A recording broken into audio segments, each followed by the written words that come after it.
بسم اللہ الرحمن الرحیم۔ بے وفا عورت کی سب سے بڑی نشانی حضرت علی کرم اللہ وجہ الکریم کا فرمان ہے کہ عورت صنف نازک ہے، اسے قدم قدم پر سنبھل سنبھل کر چلنا ہے۔ جب عورت بہن یا بیٹی کا روپ ہوتا ہے تو اس مرحلے پر دامن بدنامی کا ہلکا سا داغ بھی جہاں اس کے بھائی کو رسوا کرتا ہے، وہیں والدین کا ذلت کا بھی سبب بن جاتا ہے اور خصوصاً شادی کے لیے بھی کافی مشکلات پیدا کر دیتا ہے۔ اور عورت جب بیوی بن جائے تو شوہر کے لیے مال و متاع ہے، اس کی حفاظت کرنی ہے ورنہ شوہر کی نظروں میں مشکوک بن جاتی ہے۔ عورت جب ماں بن جائے تو اولاد کے لیے شک اور محبت کا ایک معیار بنے جس سے اولاد کی اسلامی تربیت میں محبت رکاوٹ نہ بن جائے۔ سوال یہ پیدا ہوتا ہے کہ وہ کون سی صفات ہیں جن سے وہ ایک مثالی ماں، بہن، بیوی اور مثالی عورت بن سکتی ہے۔ اس کے بارے میں حضرت علی کرم اللہ وجہ الکریم کے فرمان کے مطابق عورت کے بے وفا ہونے کی کیا نشانیاں ہیں؟ ایک شخص حضرت علی کرم اللہ وجہ الکریم کی بارگاہ میں حاضر ہوا اور کہنے لگا، میں کسی کو پسند کرتا ہوں، اس سے نکاح کرنا چاہتا ہوں، لیکن میرا ایک سوال ہے، کیا وہ میرے لیے وفادار ثابت ہوگی یا نہیں؟ تو حضرت علی کرم اللہ وجہ الکریم نے فرمایا کہ یاد رکھنا کہ جو عورت اپنے والدین کی توہین کرتی ہے اور وہ عورت دوسروں کے سامنے اپنے گھر کی شکایت کرتی ہے تو سمجھ جانا چاہیے کہ وہ اچھی بیوی ثابت نہیں ہوگی۔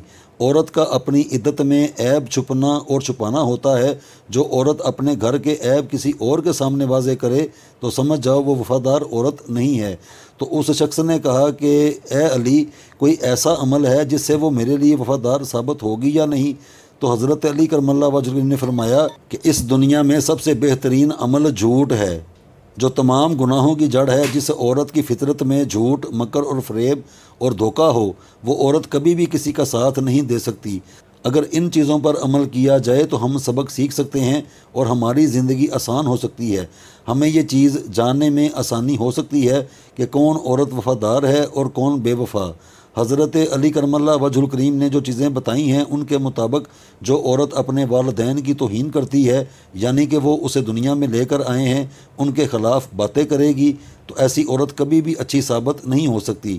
اور وہ عورت اپنے گھر کی بات باہر جا کر کرتی ہے، یعنی کہ آپ کی شکایتیں دوسروں سے بھی کرے گی، اس لیے وہ عورت آپ کے لیے بہتر نہیں ہے۔ ایک مرتبہ حضرت عیسیٰ علیہ السلام کا گزر ایک قبرستان سے ہوا، وہاں ایک شخص قبر کے پاس بیٹھا تھا اور زاروں قطار رو رہا تھا۔